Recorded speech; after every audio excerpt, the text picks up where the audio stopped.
She sat across from me, 75 years old, 3 marriages behind her, and when I asked what she wished someone had told her at 25, she didn't hesitate. She said, "I wish I'd known that the men who loved me loudest weren't the ones who loved me best." And that one sentence changed how I think about relationships forever. Today I'm going to share what she told me. 12 lessons from a lifetime of getting it wrong before finally getting it right, and why almost every person watching this is making at least one of the same mistakes she spent 50 years learning to see through. Here's the truth most young people never hear until it's too late. The qualities that make a relationship exciting are almost never the qualities that make it last.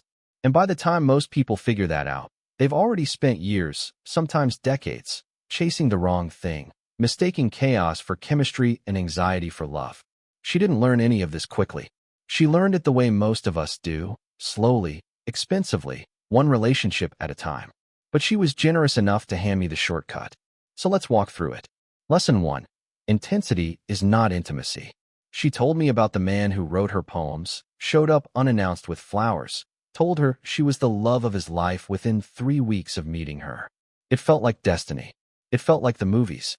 It lasted 8 months and ended in chaos, screaming arguments, disappearing for days, apologies as intense as the affection that came before them. Then there was the man who called when he said he would, who remembered small details, that she preferred her coffee a certain way, that her mother's birthday was in March, that she hated when people interrupted her mid-sentence, who never made her guess where she stood. At the time, she said, it felt almost boring compared to the fireworks. It took her decades to understand that boring was actually the deepest form of respect, a man who doesn't need drama to prove he cares. Here's the pattern she eventually noticed. One she said took her nearly 30 years to name. The relationships that started with the most intensity were almost always the ones that ended the worst. Not sometimes. Almost always. The urgency, the whirlwind, I've never felt this way before. It wasn't a sign of something rare and special. It was often a sign of two people filling each other's anxieties instead of actually seeing each other. The Stoic idea here is simple. What burns brightest often burns fastest. Real connection doesn't announce itself with fireworks. It shows up quietly, consistently, over years, in the unremarkable Tuesday evenings, not the grand, unexpected gestures. A relationship that needs constant intensity to feel alive is often one that can't survive stillness. And stillness, she said, is most of what a real life together actually is. Lesson 2. Don't marry potential. I kept thinking he'd change, she said. I married the man I thought he'd become, not the man standing in front of me. She spent years waiting for a version of her husband that never arrived, because he was never actually becoming that person. He was exactly who he already was. She'd simply been looking at him through the lens of who she hoped he'd turn into. She told me she used to defend this habit to her friends. He just needs time, she'd say. He's going through a phase. Once things settle down, he'll be different. She had a version of him in her head that she loved, and she quietly measured the real man against that imaginary one, always finding reasons to explain the gap.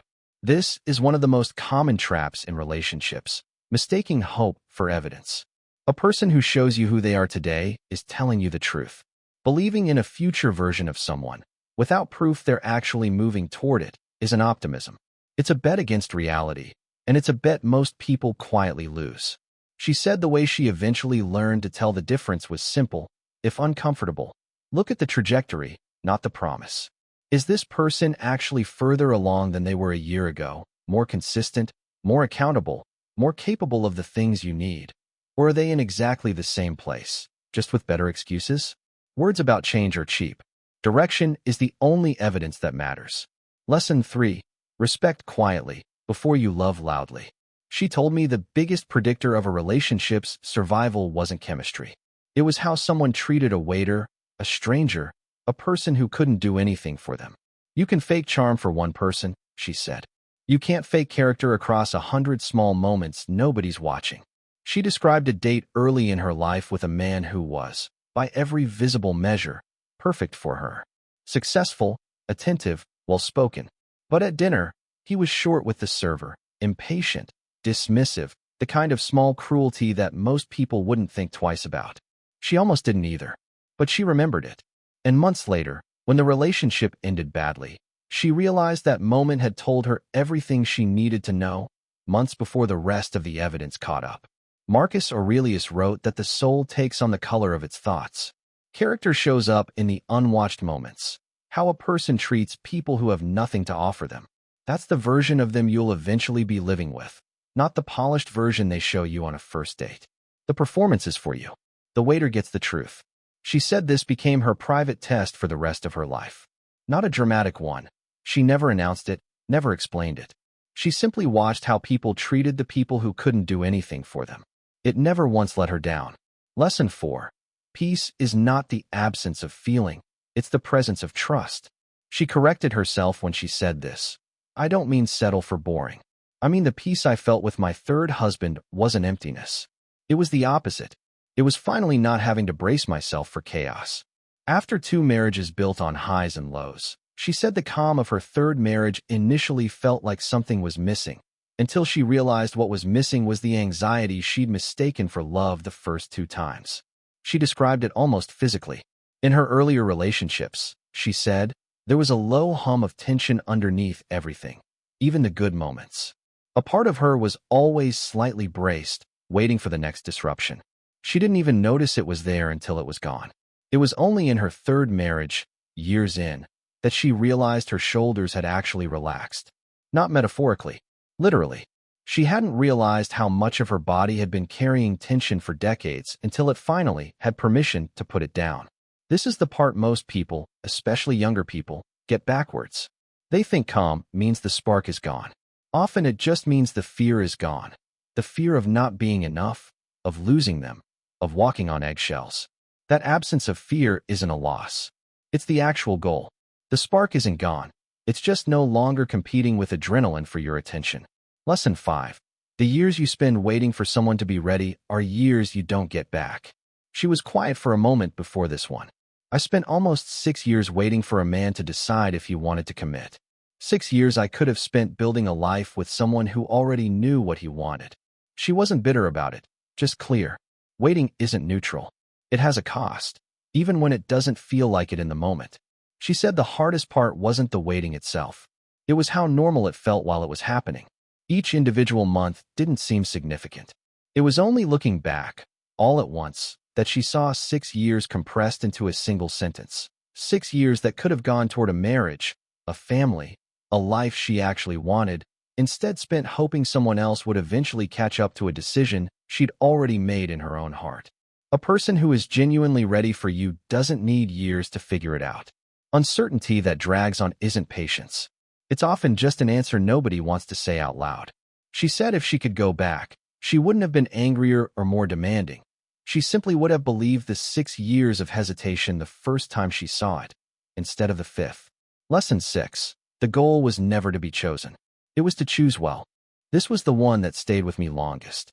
For most of her 20s and 30s, she said, her focus was entirely on being chosen, being wanted, being picked, being enough. It took her until her 50s to flip the question, not, will he choose me, but, is he someone worth choosing?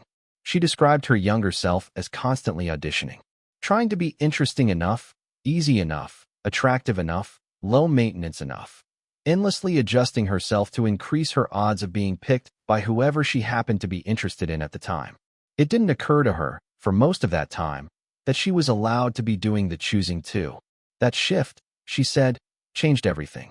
It moved her out of anxiously auditioning for approval and into evaluating whether someone actually deserved a place in her life. And ironically, the moment she stopped trying to be chosen, she started attracting people who were sure of wanting her, because she was no longer giving off the scent of desperation that, she said, people can smell from a mile away, even when they can't name what they're smelling. Lesson 7. Apologies without change are just performances. She told me about a pattern that repeated itself more than once. A partner who was excellent at apologizing.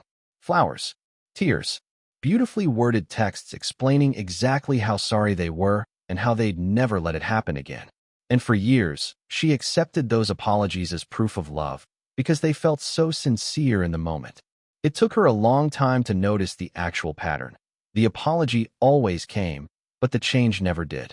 Same argument, 6 months later. Same broken promise, dressed in a slightly different outfit. She eventually developed a rule for herself, one she said she wished she'd had 30 years earlier. An apology is not evidence. Only a changed pattern is evidence. Words delivered with real emotion can still be completely disconnected from someone's actual behavior. And the people best at delivering moving apologies are sometimes the ones least equipped to actually change. Lesson 8.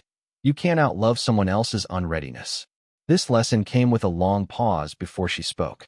She told me about loving someone deeply and completely who simply wasn't in a place, emotionally, practically, sometimes literally, to receive it. Not because he didn't feel something for her. He did. But he wasn't ready, and no amount of patience, effort, or love on her part could substitute for a readiness that had to come from inside him. I used to think if I just loved him well enough, patiently enough, it would eventually be enough to fix whatever was broken, she said. It never worked that way. Not once, in any relationship, for anyone. She said this was one of the harder lessons to accept, because it felt almost cruel. The idea that love, even real love, isn't always sufficient. But she said accepting it, eventually, was also freeing. It meant she could stop blaming herself for not loving hard enough, and start recognizing when the problem was simply timing, not effort. Lesson 9. Comfort and complacency are not the same thing. She wanted to be careful with this one, because she said it's often misunderstood. Comfort, to her, meant safety, a relationship where you could be fully yourself without fear of judgment or punishment. Complacency meant something different. Two people who had simply stopped trying, who mistook the absence of conflict for the presence of connection. The difference, she said, showed up in small daily choices. Did two people still make an effort for each other, even after the relationship had become familiar? Did they still ask questions, still show curiosity, still choose each other actively? Or had they simply stopped noticing one another, coexisting rather than truly being together? Comfort with continued effort was, in her experience, the healthiest relationship state there was.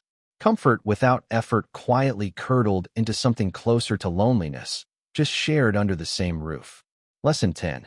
The people who criticize your standards the loudest are often the ones who can't meet them. She laughed a little telling me this one. Throughout her life, she said, she'd been called too picky, too difficult, too demanding, usually by people who wanted something from her that she wasn't willing to give under the terms they preferred. She noticed a pattern. The loudest objections to her standards rarely came from people who met them easily. They came from people who wanted an exception made specifically for themselves. She said this taught her to treat criticism of her standards as information, not as an instruction to lower them. If someone insisted her expectations were unreasonable, the more useful question wasn't, should I change my standards? It was, why does meeting them seem so difficult for this particular person? Often, the answer told her everything she needed to know. Lesson 11. Grief and love are not opposites. They're proof of each other. This lesson came from losing her second husband, not from a relationship ending badly, but from one ending through death. She said the grief that followed wasn't something she wanted to skip past or fix quickly. It was, she came to believe, simply the other side of having loved someone deeply. You don't get one without eventually risking the other. She said younger people, and honestly younger versions of herself, often treat vulnerability as a mistake to be avoided, a risk not worth taking because of how much it might eventually hurt. By 75, she saw it differently. The grief wasn't evidence that loving him had been a mistake. It was evidence of exactly how right it had been. She said she wouldn't trade the pain of losing him for a version of her life where she'd protected herself from ever loving him fully in the first place. Lesson 12. It's never too late to choose differently. Her third marriage, the one she described as the most peaceful, began when she was in her late 50s. Not her 20s. Not her 30s. Her late 50s, after 2 marriages, after raising children, after decades of believing she understood how relationships worked. She said if she'd been told in her 30s that her best relationship was still decades away, she probably wouldn't have believed it, and she certainly wouldn't have wanted to hear it. But she wanted younger people to know this specifically. None of the earlier chapters were wasted, even the painful ones, because each one taught her something she needed before she was ready for what came next. The goal was never to get it right the first time. The goal was to keep learning, honestly, from whichever chapter she was in, and to remain willing to choose differently once she knew better. So here's the real question for anyone watching this. Are you focused on being chosen or on choosing well? Are you mistaking intensity for depth, potential for evidence, apologies for change, chaos for passion?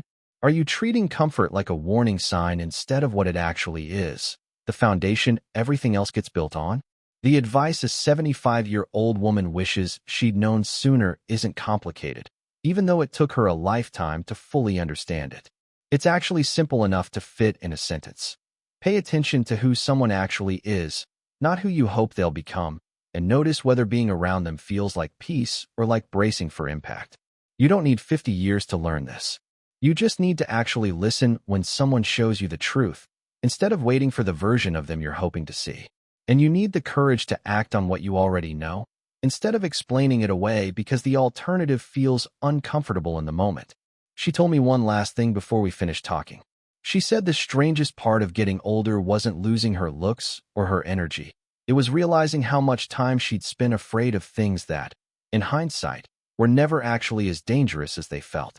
Afraid of being alone. Afraid of disappointing people. Afraid of choosing wrong. Most of that fear, she said, turned out to be unnecessary, a kind of tax she paid for decades that she never actually needed to pay. If this resonated with you, hit like, subscribe, and tell me in the comments, what's the best piece of relationship advice an older person ever gave you? I read every comment, and I reply to as many as I can. Until next time, stay grounded, stay patient, and choose well.